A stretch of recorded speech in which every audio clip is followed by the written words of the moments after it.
Nabi SAW ketika beliau dakwah, di awal dakwah itu para pengikut beliau mayoritasnya anak-anak muda.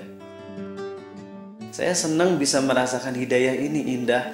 Maka saya pun ingin teman-teman, adik-adik yang mungkin masih kurang dekat sama Islam pun bisa merasakan indahnya hidayah ini. Itu yang ngedorong saya banget. Karena ya indahlah kalau udah dapat hidayah itu hati tenang, jarang galau lagi kayak dulu gitu ya. Andai gara-gara pakaian ini ada satu orang aja yang dapat hidayah, maka saya bersyukur banget karena Nabi SAW bersabda, kalau seandainya seseorang dapat hidayah lewat dirimu satu aja ya, kalau seandainya Allah beri hidayah kepada seseorang lewat dirimu, itu lebih baik daripada unta merah. Artinya lebih baik daripada harta dunia ini, dan itu yang saya harapkan gitu.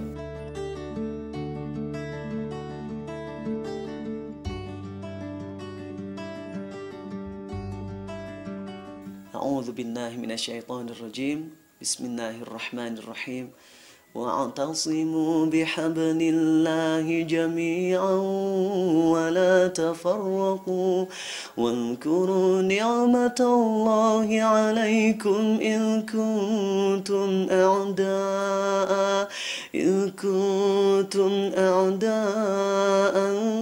fa'alafa baina qulubikum فأصبحتم بنعمته إخوانا وكنتم على شفا حفرة من النار فأنقذكم منها.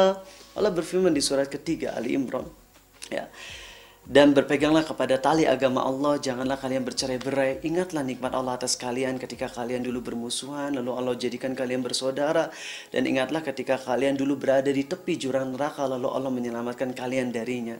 Di sini Allah menggambarkan tentang kondisi sosok dulu Muhajirin dan Ansor yang dulu ketika belum mengenal Islam, mereka berada di jurang kekufuran, mereka berada di tepi jurang neraka nih. Kalau mereka mati dalam kondisi itu bisa jadi masuk neraka. Lalu Allah mengingatkan dengan nikmatnya, hidayahnya. Maka dakwah di mata saya adalah ngajak orang lain untuk selamat di akhirat kelak. Itu yang penting banget.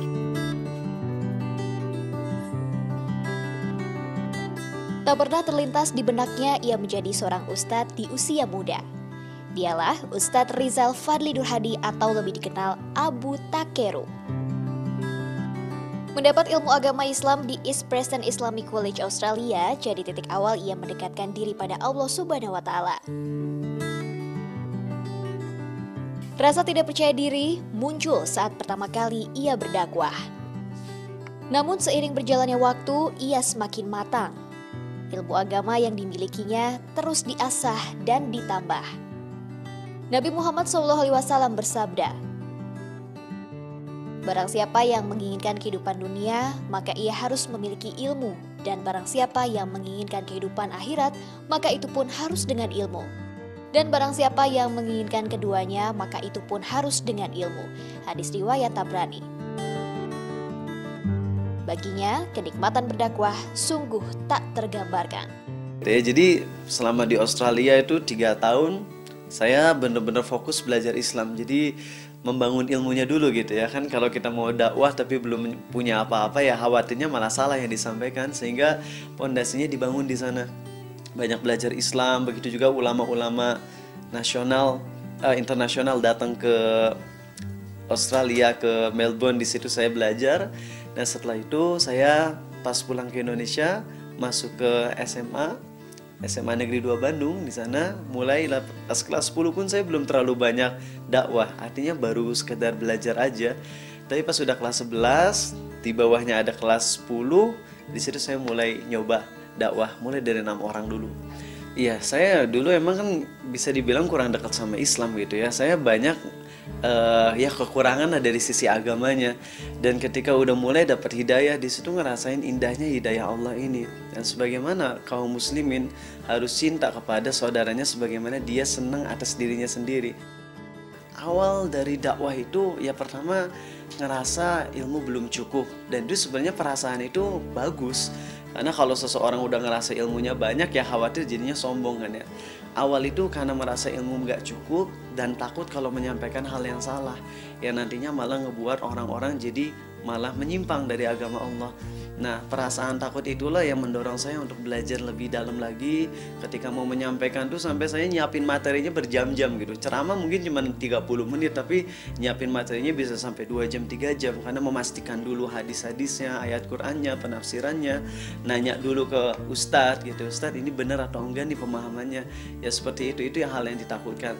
Salah satu hal yang ngebuat saya senang lagi, saya ini dulu orangnya pemalu dan benar-benar kaku ya. Ketika udah dakwah ngelihat banyak orang dengan karakteristik yang berbeda-beda, di situ saya bisa belajar dikit-dikit dan alhamdulillah sekarang tuh jadi bisa lebih cair lah ke segala macam tipe orang gitu. Ustadz Abu Takeru lebih sering berdakwah di sekolah atau kampus, bukan hanya di kota Bandung saja, namun di luar Bandung sekalipun. Tema dakwah yang dekat dengan kehidupan anak muda hingga pakaian yang digunakannya saat berdakwah jadi daya tarik Ustadz kelahiran 1992 ini. Itu untuk penarik sih ya. Ya karena sekarang memang orang-orang punya ciri khas masing-masing gitu. Ini ciri khas saya sebenarnya gimana ya, kalau dibilang ciri khas pun nggak terlalu, karena emang ini mah dulu hobi masa lalu ya, memang kemudian saya biasa pakai karena saya emang kalau jalan-jalan kemana-mana lebih senengnya pakai baju ya keseharian gitu, supaya nggak repot ganti baju dan lain-lain. Dan kebetulan ya takdir Allah pas ngisi kajian lagi pakai baju itu, akhirnya ya orang-orang mulai ngerasa ini kayaknya bajunya beda sendiri gitu ya. Akhirnya di situ mulai ya mungkin dilabeli dengan Abu Takeru punya kostum tersendiri gitu ya. Lewat bahasa yang kekinian, Abu Takeru mengemas dakwah menjadi sebuah ajakan yang ramah anak muda. Saya lebih mengerti gitu. Biasanya ikut kajian-kajian, mungkin kajian yang biasa saya ikuti itu hanya khutbah Jumat. Di sana ada beberapa bahasa-bahasa yang saya tidak mengerti. Tapi di sini saya belajar karena ada beberapa istilah-istilah dalam Islam itu dijelaskan kembali oleh Ustadz Abu Takeru. Menjadi seorang ustadz tak lantas membuat Ustadz Abu Takeru menjaga jarak dengan teman-temannya. Ia tetap bermain sesuai usianya. Waktunya pun sudah terjadwal. Iya itu dia, jadi salah satunya mungkin ya bisa dibilang ada sebagian orang yang bilang ngomong gini ya, jadi ustadz tuh harus berwibawa gitu ya. Saya bilang iya, jadi ustadz memang harus berwibawa, cuman ada sesuatu yang saya anggap lebih penting lagi daripada sekedar wibawa. Wibawa tuh luas ya maknanya ya. Kalau bilang berwibawa artinya sampai nggak boleh main ya, ini terlalu sempit juga gitu. Saya berusaha untuk ngejaga wibawa tentunya di depan murid-murid, cuman dalam kondisi keseharian saya pun pengen cair sama mereka. Saya pengen bisa merasakan ya seusia mereka masih senang main, saya arahkan mereka agar mainnya nggak main yang salah gitu ya. Sehingga ya itu yang saya lakuin gitu. Jadi ngajak mereka kepada yang baik gitu. Selain luangkan waktu untuk teman-temannya, keluarga juga tetap jadi prioritas. Di pagi hari biasa ia habiskan bersama istri dan anaknya. Sedangkan bila tak ada jadwal dakwah, ia mengurus bisnis online shop bersama istrinya. Ya alhamdulillah. Jadi di sini teringat dengan Nabi SAW pun dulu beliau sering dakwah dan gak melupakan keluarganya tentunya ya. Dan dalam kondisi beliau pun istrinya banyak gitu ya, sebagai kekhususan untuk beliau, tapi beliau gak melupakan hak-hak istri. Nah saya sering ingetin ke istri saya, memang kadang kangen, rindu ya, apalagi waktu sempat kemarin sampai jadwal 10 kota maraton itu, sampai gak ketemu sama istri selama 10 hari. Nah di situ saya selalu ingetin, sayang, kalau misalnya sayang ridho pergi keluar kota ngisi dakwah ini, jangan lupa setiap orang yang ngedengerin ceramah terus mereka dapat hidayah, dapat pahala insya Allah, dan sayang pun dapat pahala karena meridokan kepergian untuk dakwah. Dan istri seneng gitu. Kadang-kadang ketemu sama istri memang cuman seminggu 1 hari 2 hari, tapi saya maksimalin di 1 hari 2 hari itu dengan spesial, sehingga istri pun ngerasa 1-2 hari ketemu itu sesuatu yang emang nyenengin banget gitu. Jadi dulu emang saya asalnya itu suka jualan gitu ya. Kemudian jualannya memang yang memakan waktu banyak gitu ya. Jualan memakan waktu banyak, kemudian ya saya off sebagai suami, walaupun saya sibuk dakwah tapi kan tetap wajib menafkahi istri gitu ya. Akhirnya mulai dengan bisnis yang pertama, kemudian karena terlalu sibuk akhirnya di offin. Bisnis yang kedua ternyata nggak terlalu baik, akhirnya di situ mikirin gimana nih biar bisa sibuk dakwah tapi tetap masih bisa dagang juga. Akhirnya setelah merencanakan sama istri, ya bikin online shop gitu ya. Dan di sini jadi nggak ini, saya dakwah tapi saya pun pingin tetap dagang supaya bisa menafkahi istri dan anak juga gitu. Jadi ya pulang dari ceramah biasanya pulang ke rumah langsung bikin proses barang, habis itu istri yang ngejualin lewat online gitu ya. Kualitas lebih penting dibanding kuantitas. Inilah yang selalu diterapkan Ustadz Abu Takeru dalam keluarganya. Jadi pokoknya saat udah nyampe di rumah gitu ya, kalau misalnya udah sibuk ngisi di sana sini terus udah nyampe di rumah, kita benar-benar berusaha buat ya udah HP-nya atau apa-apa yang berhubungan nggak usah di ini dulu lah. Jadi benar-benar walaupun sebentar, tapi yang sebentar itu tuh benar-benar merindukan gitu, benar-benar dirindukan karena emang jadinya yang sebentar itu berkualitas banget sih kayak gitu.